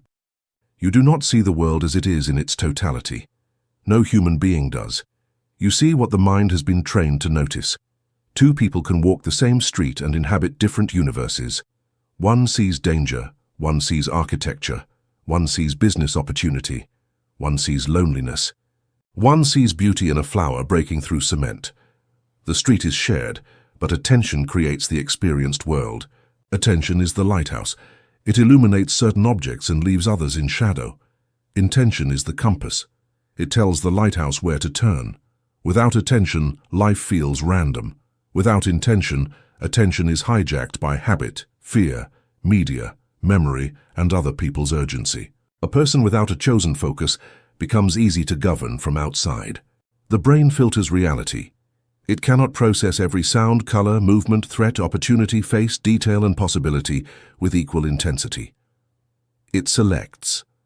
The reticular activating system is part of this selection process. It notices what has been marked as important. If fear has trained the system, threat becomes important. If gratitude trains it, blessing becomes visible. If opportunity trains it, doors begin to appear.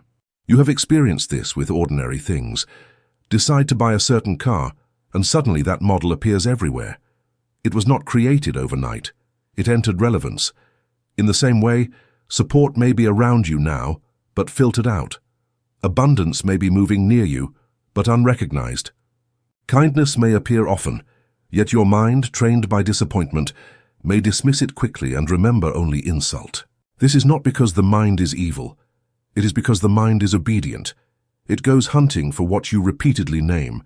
If you speak daily of pain, it hunts for pain. If you speak daily of decline, it hunts for decline. If you speak daily of offense, it hunts for offense. The mind is a loyal servant, but a dangerous master. Give it a better assignment. Where attention goes, life force follows. The painful condition that receives constant emotional attention becomes central. The fear that is studied all day becomes large. The resentment revisited at breakfast, lunch, and night becomes a shrine. This is why spiritual discipline requires attention discipline. You do not need to deny problems. You need to stop making them the sun around which your whole inner world revolves. Treat problems as tasks, not identities. A bill is a task. A symptom is a message. A conflict is a conversation or boundary. Handle what must be handled, then return the lighthouse to what strengthens you. Do not let every difficulty move into the main room of consciousness and decorate it with fear. Intention gives direction before the day begins. Many wake up and ask, "What will happen to me today?" That is passive. Ask instead, "What frequency will I carry today? What will I look for? What will I serve? What will I refuse to feed?" A day without intention is a field open to every passerby. A day with intention has a compass. Set the compass simply. Today I intend to notice support. Today I intend to speak with dignity. Today I intend to see one opportunity. Today I intend to treat my body as a friend. Today I intend to bless money coming and going. The sentence is not a superstition. It is an instruction to the inner search system. Become a hunter of evidence. Not evidence of fear, but evidence of grace. At night, remember 3 things that carried goodness. A kind word, a moment without pain, a meal, a message, a laugh, a solution, a bird outside the window. The ego may mock small blessings because it wants dramatic proof. Ignore the ego. Small evidence trains the mind to recognize larger evidence.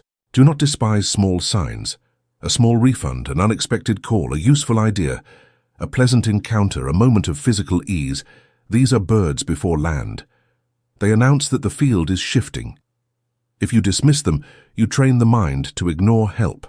If you honor them, you deepen receptivity. Gratitude for small signs opens the gate to larger ones. Information is also a diet. The eyes and ears are gates. If you feed them constant fear, outrage, scandal, and crisis, do not wonder why the inner field is agitated. A person cannot drink poison all day and complain of bitterness in the blood. Protect the gates. You do not need ignorance. You need sovereignty over what enters the sacred chamber of attention. Choose music, books, prayer, noble conversation, beauty, silence, and meaningful learning more often than noise. Let the nervous system remember that the world contains more than emergency. The news may tell you what is broken. It rarely teaches you how to become whole. Keep informed enough to act wisely, but not so saturated that your soul forgets the frequency of peace. Synchronicity begins to increase when attention and intention align. You think of someone and they call. You need information and it appears through a conversation. You pray for direction and a phrase in a book opens the path.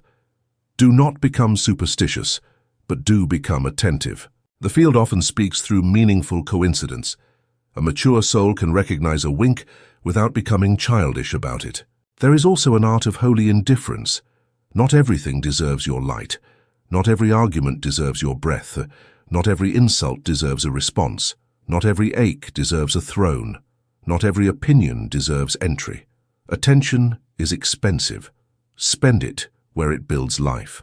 Refuse to donate your most sacred currency to every passing disturbance. The lighthouse and compass work together. Attention says, "This is what I illuminate." Intention says, "This is where I travel." When both are unconscious, life feels like accident. When both are trained, the same world begins revealing hidden paths. The good was not absent. Your inner system was not assigned to see it. The practice is lifelong. Each morning, choose the compass. Each hour, reclaim the lighthouse. Each night, record the evidence.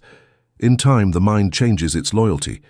It stops hunting only for proof of suffering and begins hunting for proof of grace. Then life, which has been full of signals all along, begins to answer in a new language. Attention also determines memory. At the end of a day containing 10 neutral moments, 3 good moments, and 1 unpleasant moment, the untrained mind may choose the unpleasant moment as the title of the day. Then life appears worse than it is. Training attention means refusing to let one dark note name the entire symphony. Intention gives dignity to repetition. Without intention, routines become mechanical. With intention, ordinary acts become alignment. Making tea can become tuning. Walking can become gratitude. Paying a bill can become blessing circulation. Answering a message can become a practice of peace. The action may be ordinary. The frequency makes it sacred. The world competes for your lighthouse because attention is power.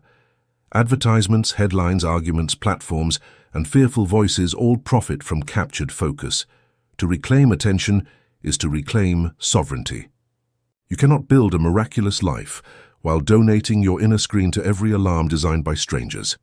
A useful question throughout the day is, what am I making larger right now? The answer may humble you. You may be enlarging an insult, a worry, a symptom, or an imagined disaster. Once you see it, turn gently. Place light where life should grow. This turning is not small. It is the steering of destiny. Intention should be clear but not tense. A compass does not scream north, it simply points. In the same way, set your direction and let it guide rather than strain you.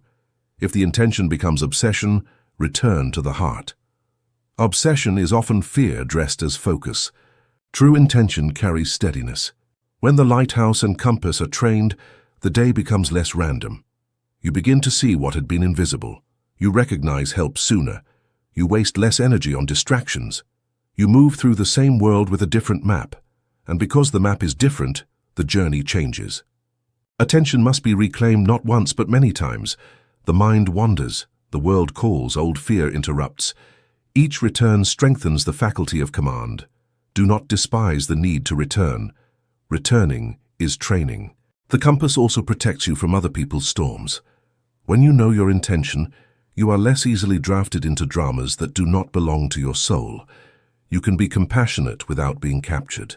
As attention purifies, intuition becomes easier to hear. The soul whispers all the time, but noise covers it. When the lighthouse is no longer swinging wildly toward every alarm, the compass needle steadies. Direction often appears as a simple knowing rather than a dramatic voice. Guard also the attention you give to your own past. Remembering with wisdom is different from replaying with addiction. Visit the past to retrieve lessons, not to rebuild the prison. Then turn the lighthouse forward again. Chapter 8. The new suit reinventing the identity. You cannot live a new life while wearing an old identity as skin. Many people try to change circumstances without changing the self-concept that keeps reproducing those circumstances. They want abundance, but still identify as the one who never has enough. They want healing, but still identify as the permanent patient. They want love, but still identify as the abandoned one. The outer request is new, but the inner name remains old. Identity is a suit worn so long that it begins to feel like the body. A person says, "This is just who I am," but often it is not who they are. It is who they became while adapting to fear, family, culture, disappointment, repetition, and survival. The personality is not the soul. It is a garment. Some garments served a season and must be honored, then removed. The words I am are not casual. They are identity doors. Whatever follows them begins to organize perception and behavior.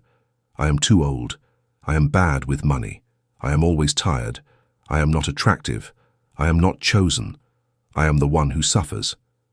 These phrases do not simply report identity.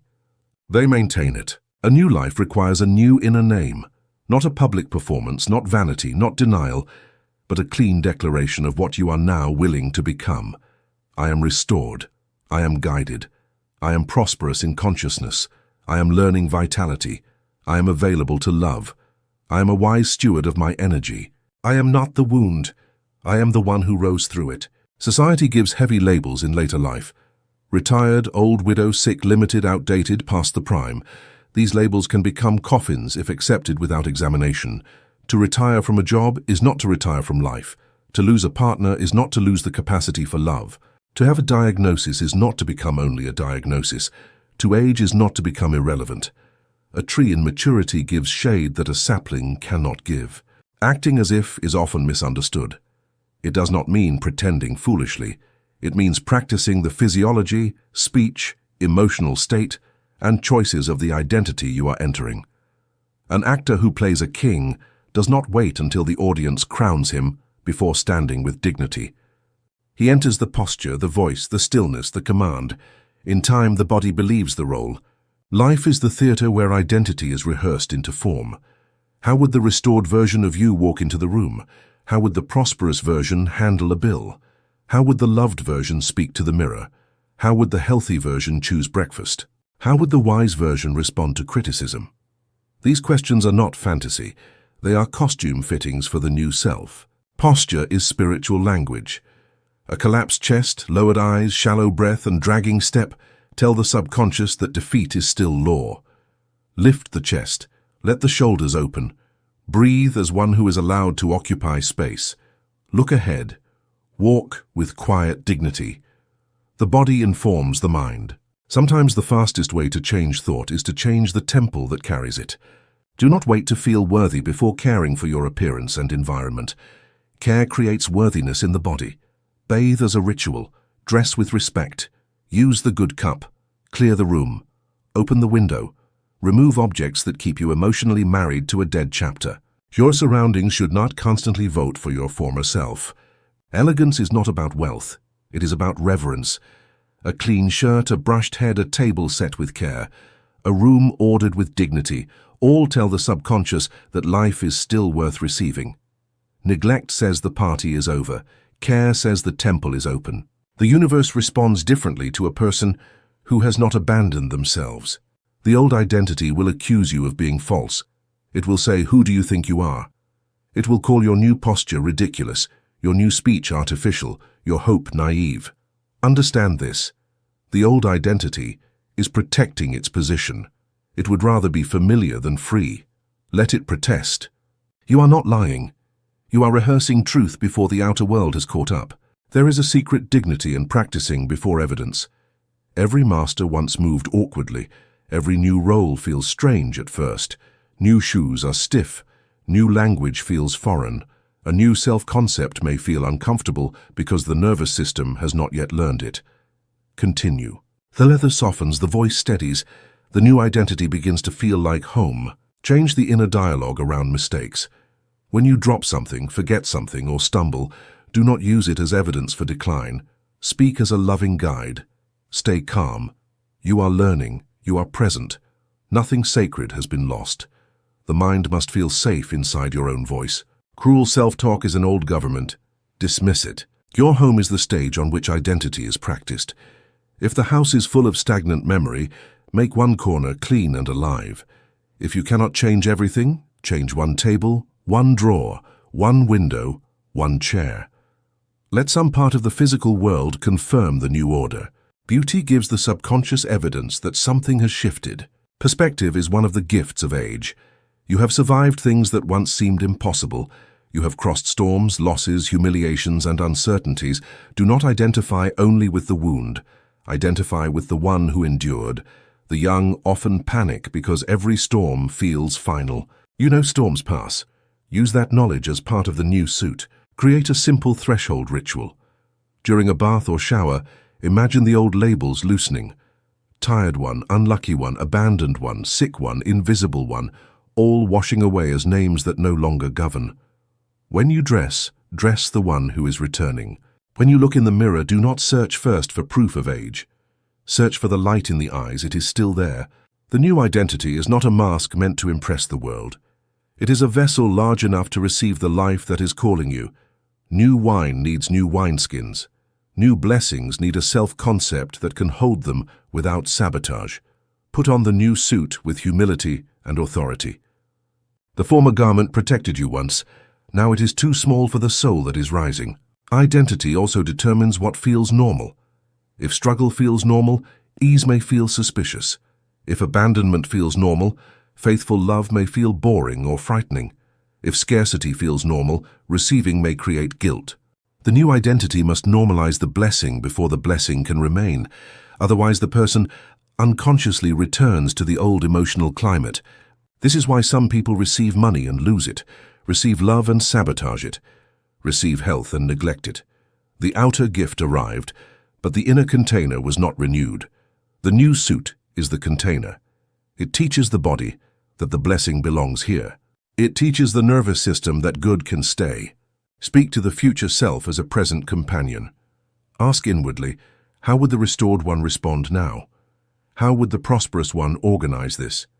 How would the peaceful one speak? How would the loved one rest? The answer often appears as a small correction. Follow it. Identity is built through these small obediences. Let your calendar reflect the new self. A person who says health matters but schedules no rest, movement, or nourishment is still loyal to the old identity. A person who says prosperity matters but avoids financial clarity is divided. A person who says spiritual peace matters but gives no time to silence is wishing, not embodying. Put the new identity into time. There may be grief in releasing an old identity because even painful selves become familiar companions. The victim self may have received sympathy. The sick self may have received permission to rest. The poor self may have felt morally safe. Be compassionate but honest. Do not keep suffering simply because suffering became a known address. The new suit is not worn once. It is chosen repeatedly until the world begins to recognize it. At first, others may still speak to the old you. They may expect the old complaint, the old collapse, the old reaction. Smile inwardly. They are reading an outdated script. You do not need to perform it anymore. The new identity should be spacious enough to include learning. Do not create another prison by demanding instant perfection from the new self. A sovereign person can be corrected without collapsing. A healed identity can admit growth without returning to shame. Let the new suit be lined with humility. The purpose of reinvention is not to feel superior to others. It is to become available to the life God is trying to express through you. True dignity does not need to dominate. It simply refuses to disappear. The new identity should not be dependent on constant external confirmation. If you need everyone to recognize the new you immediately, you will hand them power over your transformation. Practice privately first. Let the inner evidence become strong before the outer world fully understands. One day the old identity may feel distant, like a coat hanging in a room you no longer enter. Do not despise it. It kept you warm through certain winters. But do not put it back on merely because the weather changes. You have other garments now. Chapter 9. The Universal Echo Relationships. Relationships are where spiritual ideas are tested. It is easy to feel peaceful in solitude. It is easy to imagine oneself enlightened when no one contradicts, interrupts, disappoints, demands, criticizes, or ignores. But the true frequency of a person is often revealed in relationship.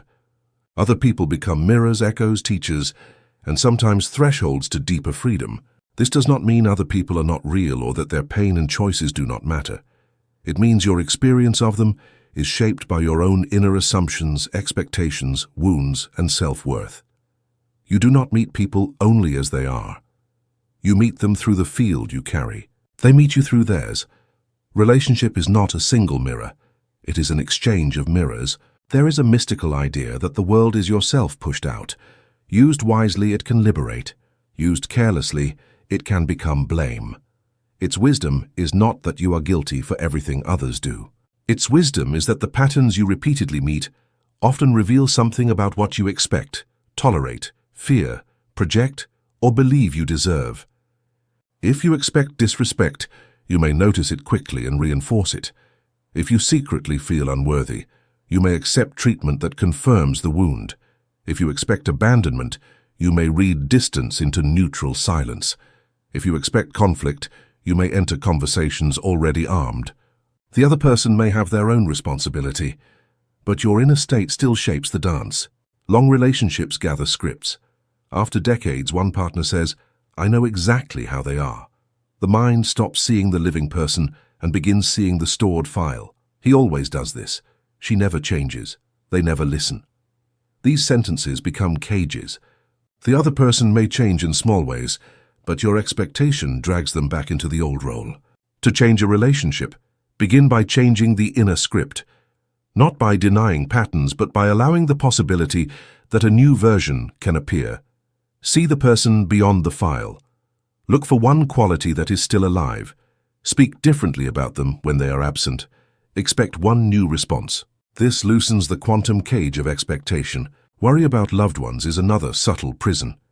Parents worry about adult children and call it love, but worry broadcasts weakness over the person worried about. It says, "I do not trust your soul, your path, your strength, or the divine intelligence working through your life." Love can care, guide when invited, help wisely, and pray powerfully. But worry is not prayer. Worry is fear wearing the mask of devotion. The greatest gift to grown children is not constant rescue. It is the inner image of their strength. See them guided, see them capable, see them learning what they must learn. This does not mean you never assist. It means assistance comes from trust, not panic. Trust strengthens, panic entangles. Difficult people are teachers of boundary and frequency.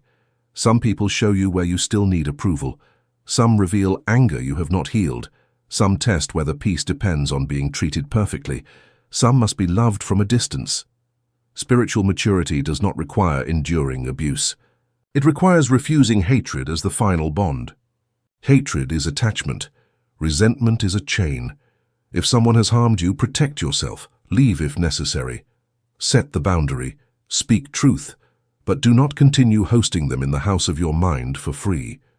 The person who occupies your thoughts all day has power over your energy. Release is not weakness, it is eviction. There is a way to heal conversations that never happened. Sit quietly. Bring the person before you inwardly. Speak soul to soul. Say what was never said. Release what could not be resolved physically. Let them answer from the highest part of their being, not from the defensive personality you knew. End with freedom. You are free, I am free. We return to peace. Such inner work can change the atmosphere, even if the outer person never changes. Sometimes a call comes, sometimes a conversation softens, sometimes nothing external happens, but the knot inside dissolves. That is still a miracle. Not every relationship is restored in form. Some are restored through release. Loneliness also changes under frequency. There is loneliness that feels like abandonment, and there is solitude that feels like sanctuary. The difference is the relationship you have with your own presence. If you do not enjoy your own company, silence becomes punishment. If you begin treating yourself as sacred company, solitude becomes a temple. The empty room becomes spacious rather than cruel. Speak to God in the house, bless the chair. Let music fill the air, read aloud.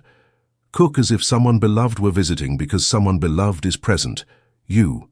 Completeness attracts healthier companionship than desperation. A person who has made peace with solitude does not beg for company that destroys peace. Silent blessing can change a room. When someone is tense, instead of preparing attack, quietly bless them. May you be at peace. May the good in you rise. May this conversation be guided. The soul feels what the personality may never hear. This does not guarantee obedience from others, but it changes your field and your field influences the meeting. Beware of sacrifice that becomes resentment. Many were taught that love means self-erasure, but a person who constantly empties themselves eventually gives bitterness. True love is generous, but it is not self-hatred. Care for your body, rest, boundaries, joy, and inner life. A fulfilled person blesses more deeply than a resentful martyr. Relationships are not accidents in the shallow sense. They are schools. Those who love you teach tenderness. Those who hurt you teach boundaries, forgiveness, or self-return. Those who leave teach impermanence and inner anchoring. Those who stay teach patience and renewal. Every echo can become instruction if you stop trying only to control it and begin listening to what it reveals. The universal echo answers the tone you carry. Change the tone and some people change with you. Others leave. Both can be grace. The goal is not to manipulate everyone into pleasing you. The goal is to become so clear in your own frequency that love can meet you honestly. And what cannot meet you honestly no longer owns your peace. Relationship work also requires humility. Not every conflict is solved by assuming the other person is only a mirror. Sometimes you must apologize. Sometimes you must listen. Sometimes you must stop spiritualizing your avoidance and have the difficult conversation. The mirror principle does not remove ordinary responsibility. It deepens it. To love from a higher frequency is to see beyond behavior without excusing harm. You can recognize someone's woundedness and still refuse mistreatment. You can bless a person and still leave the room.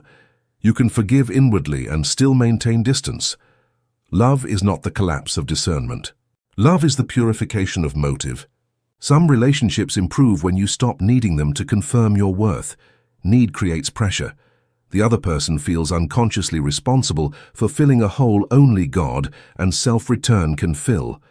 As you become more whole, you love with more space. Space allows people to breathe. Many relationships heal when desperation leaves the room. Practice seeing loved ones as souls, not only roles. Your child is not only your child. Your partner is not only your partner.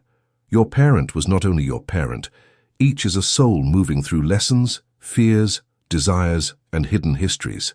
This perspective softens judgment and strengthens boundaries because you stop demanding that others exist only in relation to your needs. If grief is present, let love continue in a new form. Death changes the mode of relationship, not the reality of love. Speak blessings over those who have gone. Release unfinished guilt. Receive what was good. Let what was painful become wisdom rather than a chain. The field of love is larger than physical proximity. The highest relationship practice is to become the atmosphere you wish to meet. If you want respect, carry self-respect. If you want tenderness, stop speaking to yourself with cruelty. If you want peace, stop rehearsing war internally. The echo begins within. Then the world in its own timing answers the sound. Some people will meet the new you with relief. Others will meet it with suspicion. That is not your problem to manage completely. Your task is to remain clean in motive and steady in frequency. Let the echo adjust as it will. Love becomes safer when self-abandonment ends. You can give more honestly when you're not secretly hoping the giving will purchase worth. You can receive more deeply when receiving no longer feels like debt. Relationships also reveal your capacity to receive. Some people are generous in giving but uncomfortable, being loved, praised, helped, or held. Receiving may feel unsafe if it once came with control or debt. Heal this. Let good come without suspicion. Receiving cleanly is part of raising frequency.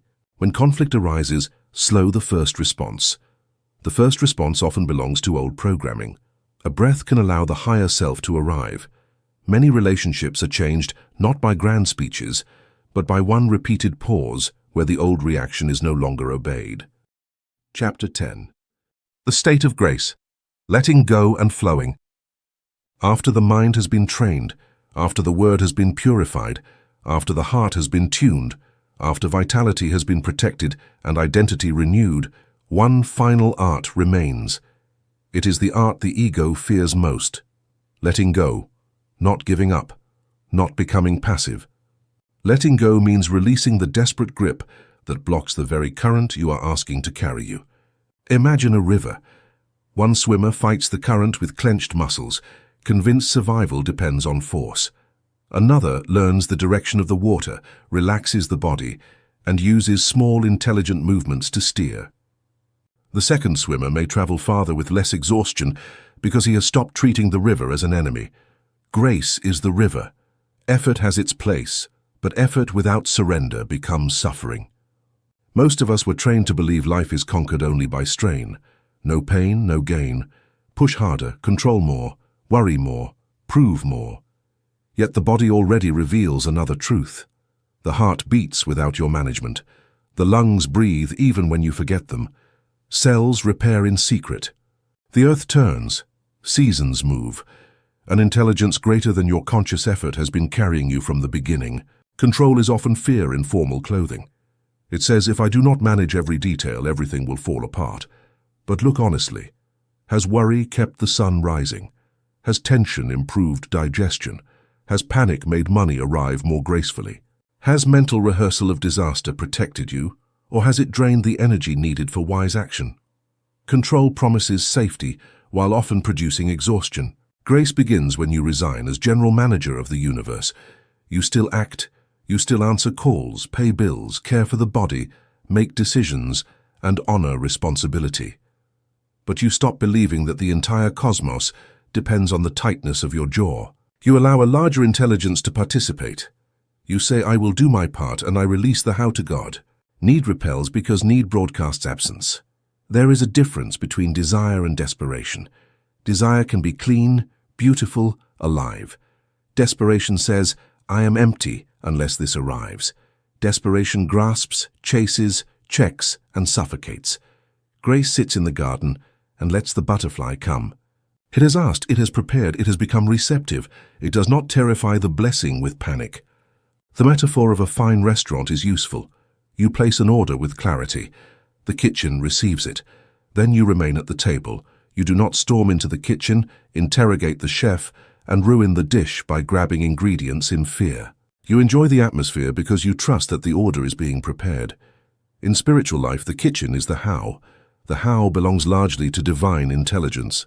This does not mean every desire appears exactly as imagined. Sometimes grace improves the order. Sometimes what comes is wiser than what was requested. Sometimes a delay prevents harm. Sometimes a closed door protects the sacred timing of a better one. Surrender says, this is what I desire, and I am willing to receive it in the form most aligned with my highest good. You know you are entering grace when friction decreases, not because every event becomes pleasant, but because the inner fight softens. Synchronicities increase. Peace appears before proof. Joy comes without an obvious cause. The mind is not constantly chewing the same problem. There is space. There is breath. There is the sense of being carried even while walking. When the mind cannot release a burden, use a physical ritual. Write the concern on paper. Name it honestly.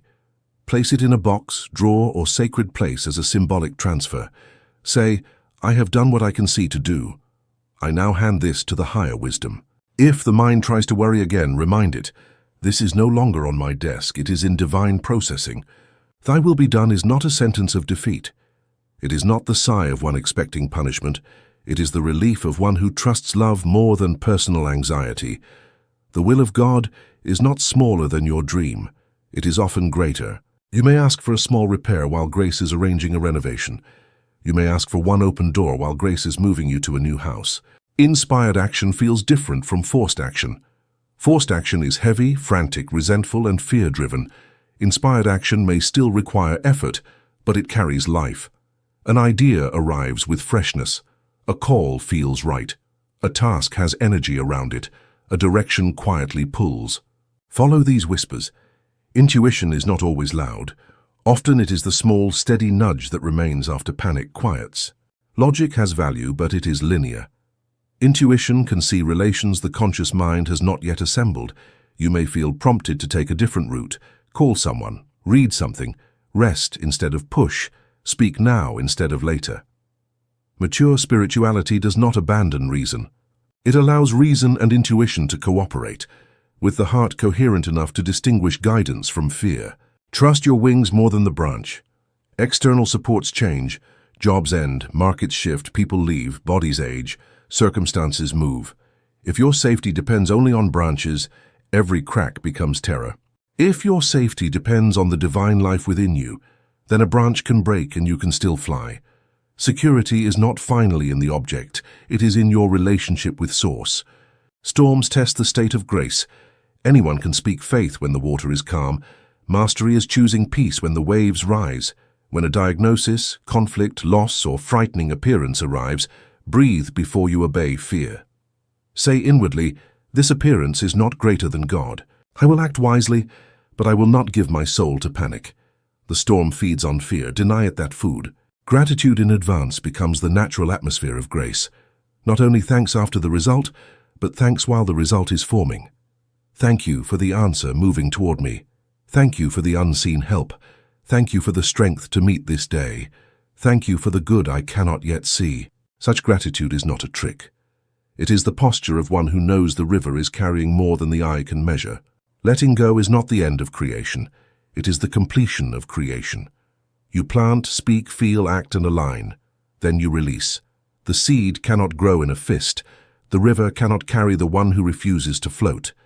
The state of grace is not laziness. It is cooperation with the force that has been breathing you since your first breath. Surrender is frightening because the ego confuses control with existence. It believes that if it stops worrying, it will disappear. In truth, when the ego releases false responsibility, the soul finally breathes. You do not vanish in surrender. You become available to a larger intelligence. There is a holy difference between letting go and abandoning desire. Letting go says, I desire this cleanly, I align with it, I act when guided, and I release panic.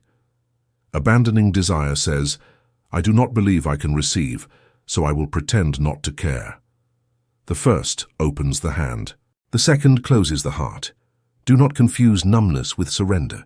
The state of grace often asks for trust at the exact point where the old self would tighten. A delay appears. A person does not respond. A result is not visible. The old self reaches for force. The new self breathes and listens. Sometimes action is required. Sometimes rest is required. Grace teaches the difference. When inspired action comes, take it quickly before fear holds a meeting. The nudge may be simple. Write the letter, drink the water, forgive the person, clear the drawer, make the appointment, step outside, pray now, stop speaking. Small obediences open large corridors. The river often turns through humble acts. If fear returns, do not declare failure. Return to floating, return to breath, return to gratitude. Return to the God box. Return to the phrase, I do not have to solve the whole map from here. Grace is not a mood you lose forever. It is a current you can re-enter. The final sign of grace is generosity of spirit. When you trust life, you become less grasping. You can bless others without feeling robbed. You can celebrate another person's harvest without cursing your soil. You can give because you no longer believe giving empties you. Grace restores the sense of infinite source. Grace is especially necessary after you have done real work.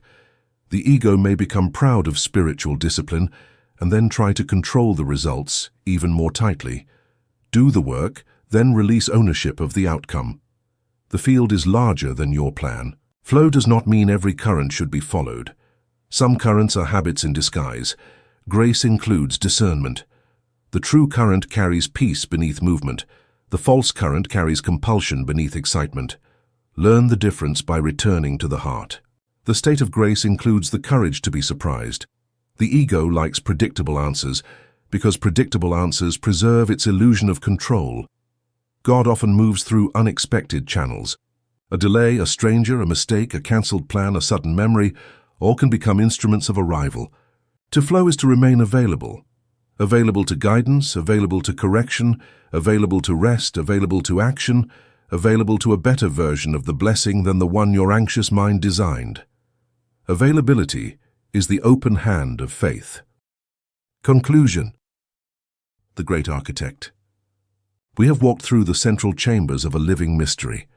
We began with tuning, because life is received according to frequency. We entered the mirror, because the visible world reflects more than it seems.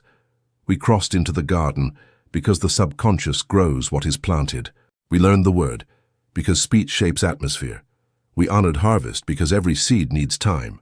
We tuned the heart, because feeling carries force. We protected vitality, because a weak battery cannot broadcast a strong signal. We trained attention and intention, because the mind must know what to see and where to travel. We changed the suit of identity, because new blessings require a self-concept that can hold them. We listen to relationships as echoes, because love and conflict reveal hidden states. Finally, we entered grace, because the highest power is not strain, but alignment with the current of God. Now the work becomes life. A book can open a door, but only daily practice walks through it. A chapter can stir the heart, but only repeated choice changes the field. You are not meant to remain inspired for an hour and then return unchanged to the old frequency. You are meant to become the instrument through which a new signal enters your home, your body, your relationships, your money, your speech, and your final years. Do not look backward with contempt. The old self did not know what you know now. It tried to survive with the tools it had. It worried because it thought worry was protection. It complained because it thought complaint was truth. It held resentment because it thought memory was justice. It feared age because it believed time was the enemy. Bless that former self for bringing you this far, then release it from command. You are the architect now, not the architect of every event, because life still contains mystery, other wills, and divine timing. But you are the architect of inner atmosphere. You choose the materials placed in consciousness. You choose whether the morning begins with fear or gratitude. You choose whether the tongue curses or blesses. You choose whether the heart broadcasts panic or trust. You choose whether attention hunts for proof of abandonment or evidence of grace. A cathedral is built by repeated placement, one stone then another, one prayer then another, one word corrected, one resentment released, one breath returned to peace, one night entered with gratitude instead of fear, one morning begun without the world's noise, one conversation blessed instead of poisoned, one act of dignity when the old identity wanted to collapse. Do not say it is too late. The soul does not measure time the way the anxious mind does. Some trees offer their richest shade only after many decades. Some wines require age. Some prayers can be spoken only by those who have been humbled by life. Your maturity is not a sentence. It can become an altar. You have seen enough illusion to desire truth more deeply. You have suffered enough resistance to value peace. You have lost enough to recognize what cannot be lost. Miracles are not limited by the calendar.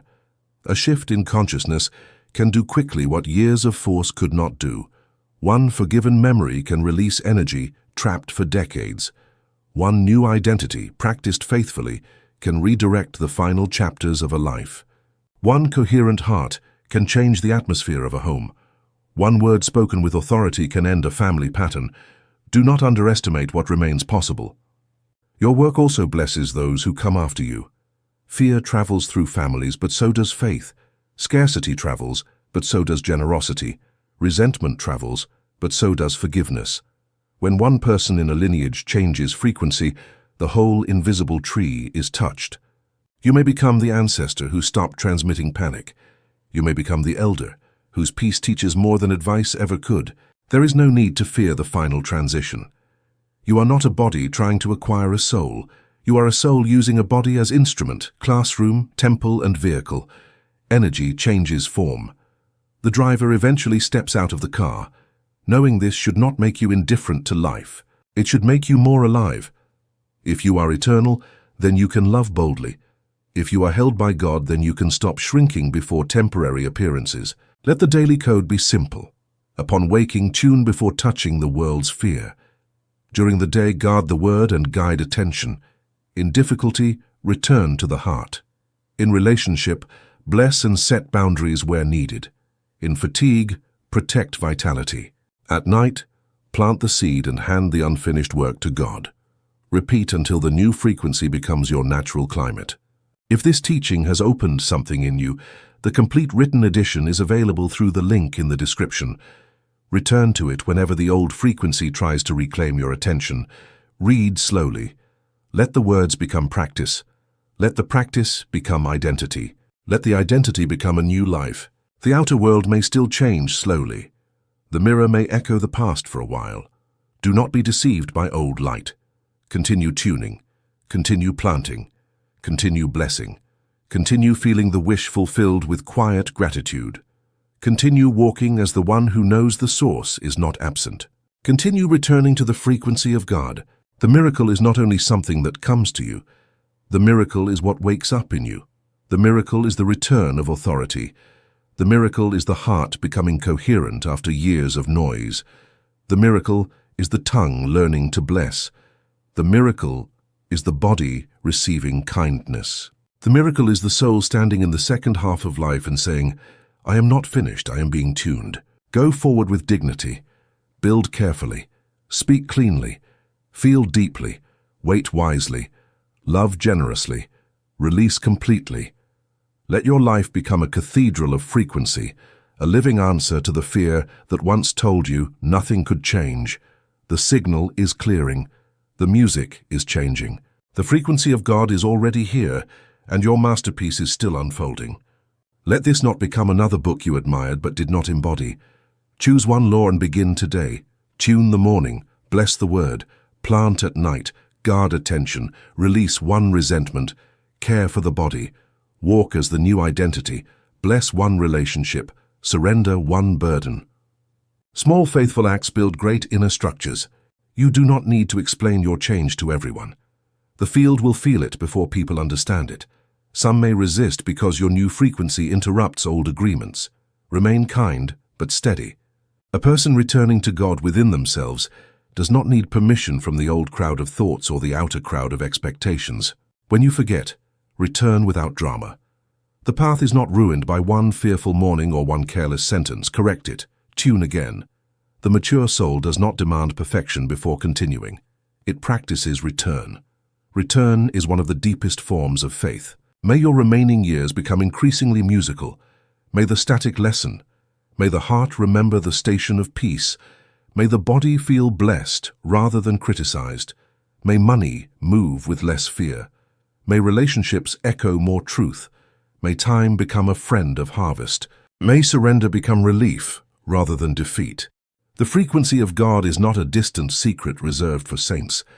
It is the living current beneath your breath, the intelligence behind repair, the love beneath courage, the order within synchronicity, the peace behind gratitude, and the silent music that has accompanied you even when you could not hear it.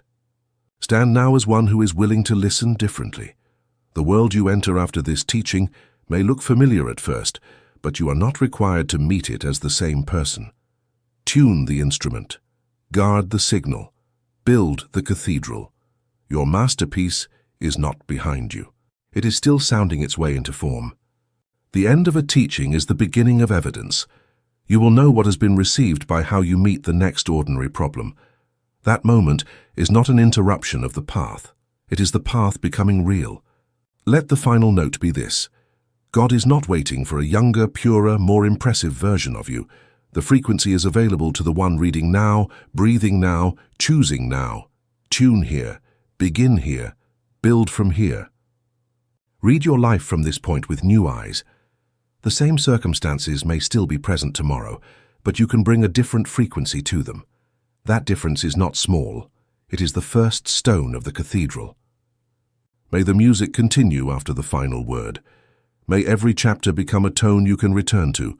Mirror, garden, word, harvest, heart, vitality, attention, identity, echo, grace. These are not only concepts, they are instruments. Play them and let the field answer.